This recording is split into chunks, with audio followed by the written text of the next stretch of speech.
Hey guys, welcome back to my channel. My name is Kayla and this is going to be the May monthly wrap-up.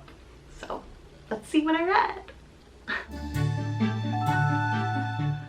Okay, so I read 5 books in May, which is kind of seeming to be the average lately.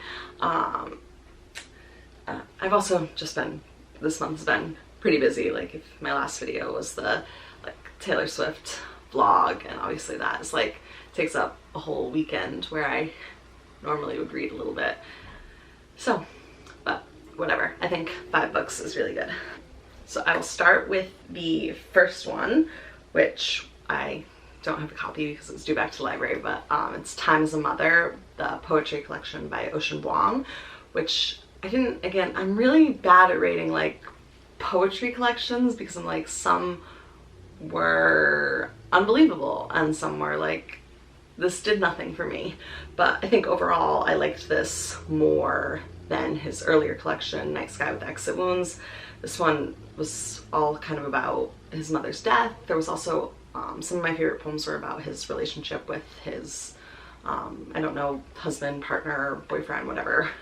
And I loved those poems. Just, yeah, I thought they were very real, like the reality of like the hard parts of a relationship, but also like being very in love. And I just love his way with words. I really love if he, I don't know what his plans are, but I would love if he wrote another novel, because as much as I loved these poetry collections, they don't touch how much I loved On Earth We're Briefly Gorgeous. But, you know, he's a poet and that's why I love his writing so much. So I can't like complain, like keep writing your poems. And, yeah, so I definitely recommend that. I think a lot of times in June, which we're in now, like people are looking for Pride Month book recs that are a little less like what you see all the time, like red, white, and royal blue or whatever. And I definitely think that checking out maybe some of Vuong's poetry would be a really great place to start trying to explore some other things. Yeah. The next book I read that I mostly listened to the audiobook because the like Libby loan came through and I was kind of waiting for that so I could like read and listen at the same time, because I like to do that sometimes, is Carrie, Soto is Back by Taylor Jenkins Reid. It is her most recent, and I think it is the last book in kind of the Evelyn Hugo, Daisy Jones universe. So Carrie Soto, we were introduced to her in Malibu Rising, and she's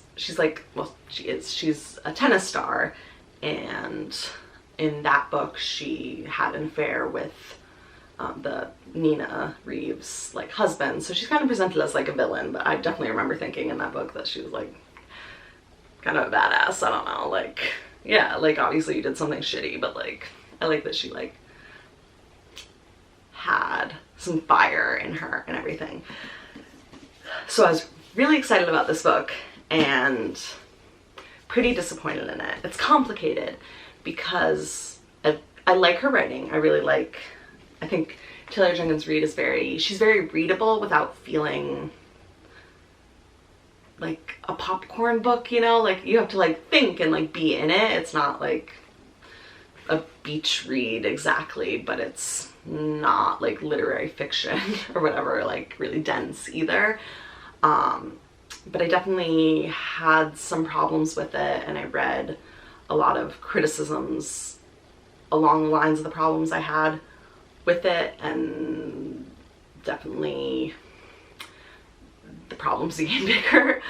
So basically this book tells the story of, it takes place in the 90s, and she's been retired for a couple years. Carrie Soto, I want to say she's in like her mid 30s. Her like world record of most like slams, most tennis titles or whatever is broken by another slightly younger tennis player named Nikki Chen. She breaks her record and Carrie's kind of like, I can't have that. Like, this is all I have. Like, tennis was my entire life, and I can't not have that. So she decides to like get back into tennis, and we do a lot of like flashbacks, a lot of stories of her life. Her, when she was younger, her mother died, and her dad was her tennis coach, and then when she got really famous, she ended up like firing him, but she brings him back on as her coach now. And so it's a lot about their relationship and just her relationship with herself and her identity as a tennis player, and it shows like her growth, and like she's never really had like friends, and I feel like she starts to like make some friends and everything. But one of the big problems that I had with this book was that she is biracial. Her father is Argentinian, and a lot of the criticism I read from Latinx kind of book reviewers, book Instagrammers, stuff like that, was basically just that Taylor Jenkins Reid has this issue where she almost puts people of color in her books as like tokens a little bit, and like almost like there's this element of feeling like she wants like praise. Like my biggest problem with Evelyn Hugo was everything around race. And a lot of people are kind of like, she gets to put these characters in and have them speak this weird Spanglish, and no one's like, you better provide translations for this, but actual like Latinx authors are encouraged to include translations, or encouraged to not include the Spanish at all. And I know she had, in the acknowledgement, she thanks like an Argentinian editor, and I personally, obviously I'm white and I don't have any Argentinian friends, but one of my best friends is Dominican, and when she is talking to her mother, she speaks Spanish. She doesn't speak Spanglish, and it really bothered me. And Spanglish is obviously just such like a stupid word for it. Like, I don't know what it's really called. She doesn't just randomly toss in Spanish words to a normal conversation. Neither of them do. Like, her mother's first language is Spanish, and my best friend is fluent, so they speak Spanish. And the only time they'll do, like, they'll throw in English words is if they can't think of the, like, Spanish word.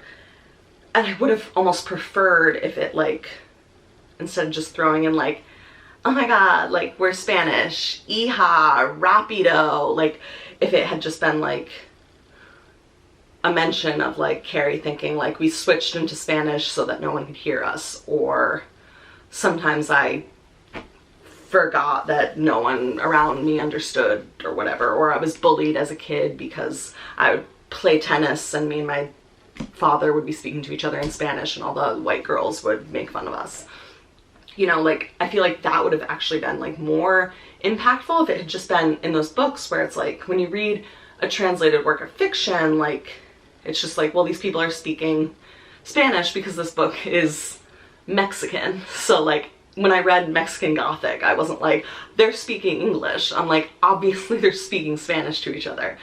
Like, I don't know, it kept taking me out of it.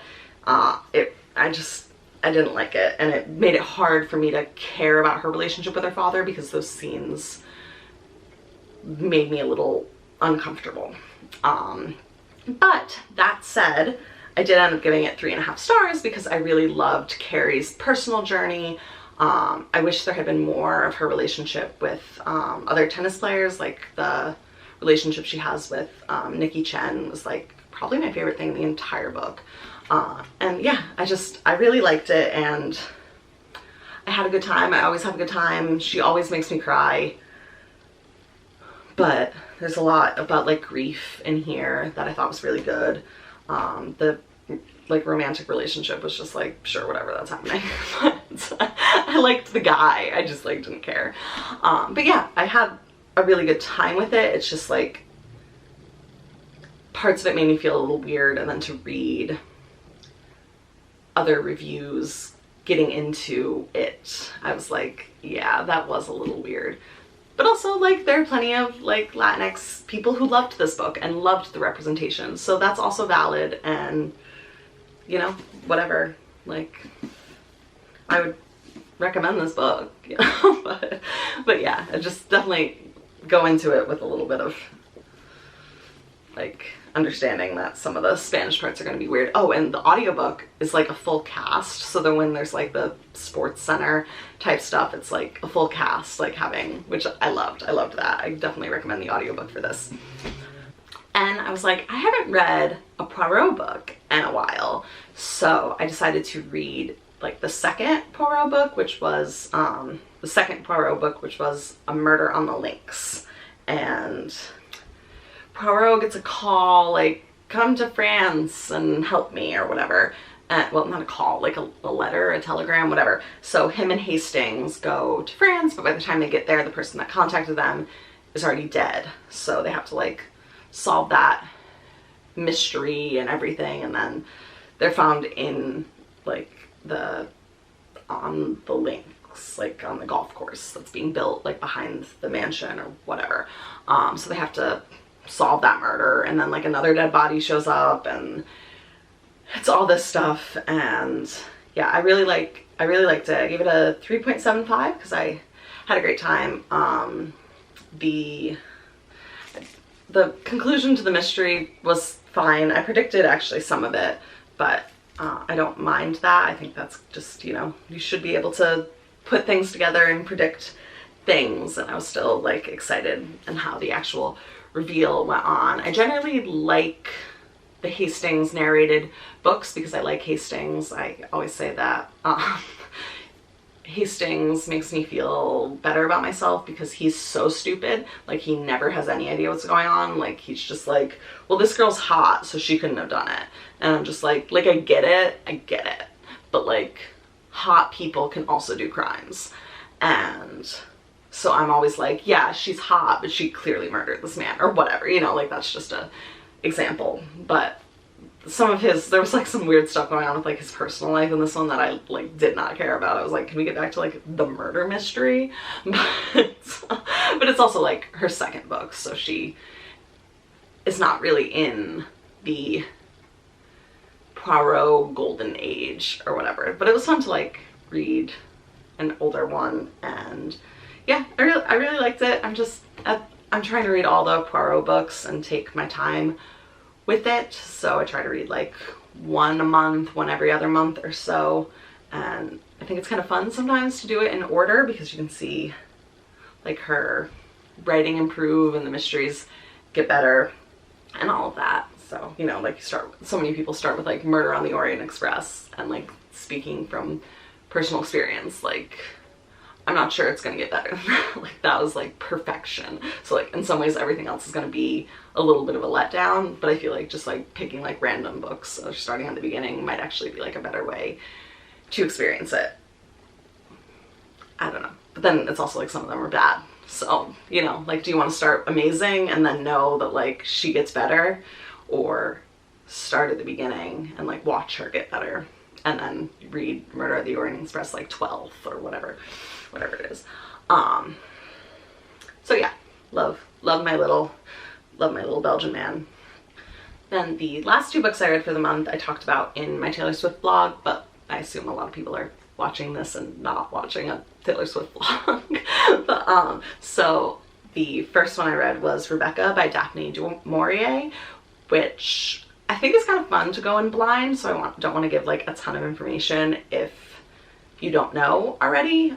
It basically follows this narrator who is unnamed. She is 21, I believe, and she, at the beginning, like, meets and marries. She's, like, 21 and, like, kind of, not, like, she's, like, middle class, lower middle class, but, like, I think she's an orphan, so she, because of that, it takes place in, like, the 1930s. She's not, like, not doing great. She ends up, she's, like, a companion for, like, a slightly wealthier lady. And she meets this older man, and like, while they're traveling around, like, Monte Carlo or whatever, and falls in love with him, and they end up getting married. And he, about a year prior, his wife died in a, like, boating accident basically. Like, she took the boat out one night and just never came back, and it was like a storm and all that stuff.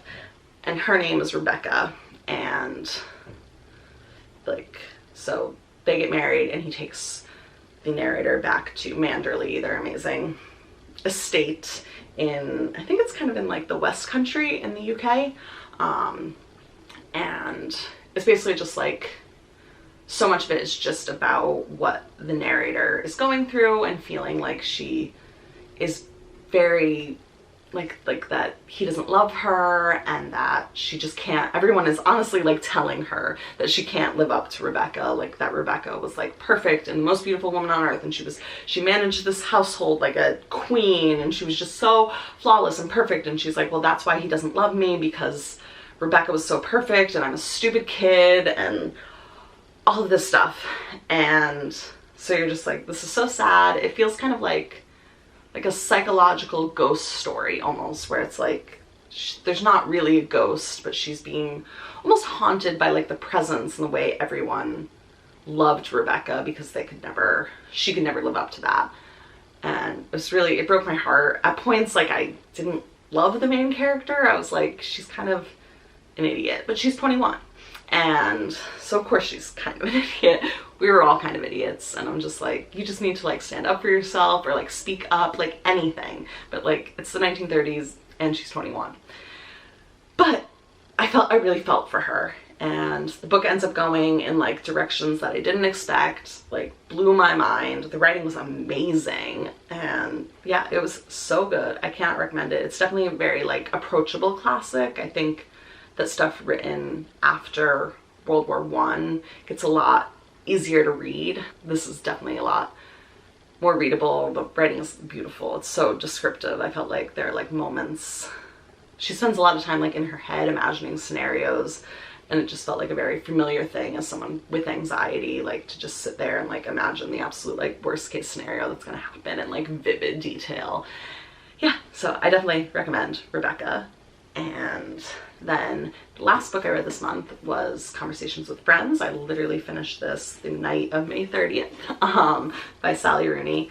I gave Rebecca, I gave Rebecca 4.25. It was almost 4.5, but I had just been a little too annoyed with her at points in the first half of the book to like give it the 4.5. Sorry. And then Conversations with Friends, I gave 3.75. Maybe I would round it up to 4, but I use storygraph, so I don't have to round it up. And this follows Frances, who's also 21, like the narrator and Rebecca. Weird. And her best friend Bobby, who they dated when they were in like high school, but now they're in uni in Dublin, and they're both like writers, and like Bobby's more like a performer, and she's very into like political stuff and very like worldly, and she grew up rich and is rich and everything. And then Frances she grew up more working class and but like comfortable, and she's like a writer, she's a poet and all of that. And they end up meeting an artist couple, Melissa and Nick, who are in their 30s, and Melissa is a successful writer, and Nick is like a semi-successful actor. And like Bobby's kind of obsessed with Melissa, and Frances is kind of obsessed with Nick, and her and Nick end up having an affair. And it just kind of goes from there. But a lot of it is very much about like Frances and being 21, and she's so insecure. Like at points, like I want to shake her, but I also like get it. It just, there are points that honestly like made me uncomfortable, because it just felt so relatable to like, not me at 21, but me at like 16, 17. Like I was like, I probably thought like similar things and did similar things and like went through the world like so much like this, that it made me like kind of uncomfortable, and like in a good way. Like that's what writing is supposed to do. but it was a little hard to read at points. I think the first half of the book is a little slower. It's very, if you've read Normal People or tried to read Normal People, kind of nothing happens, like in the best way. Like it's just about these two characters' relationship with each other. So for the most part, that is what happened. Whereas this one has much more of like, feels like there's a normal plot structure. Like here is like the conflict, and here is this, and here is like what she wants, and here is the obstacle and the miscommunication and all these plot markers. And I felt like in the first half there was a lot more of that, and then in the second half it got a lot more emotional, and there were some like really amazing like confrontations and things that were said and everything. And so I think I read a review that basically said like the first half is worth getting through to get to the second half, and I definitely agree with that. I absolutely loved the relationship between Frances and Bobby. Was for me like what made the book so good. Like that was the core of the book for me. I felt like Nick was kind of just there, and then Melissa is like a good person surrounded by like these trash humans. But yeah, I really loved it. I especially loved the portrayal of her relationship, Frances' relationship with her father. That was, not gonna get super personal and monthly wrap up, but that was very good and very impactful and relatable. And yeah, I really loved it. I just really love Sally Rooney. It isn't Normal People, but what could be. It took me a long time to read. That's part of why it got a lower rating, but I really loved it. And I've actually been talking for like a while because I don't know how to shut up, so so like, comment, subscribe, all of that good stuff is great, and let me know what your favorite book that you read this month was. And if you read Rebecca, definitely let me know, because I just want to talk about it all the time. Okay,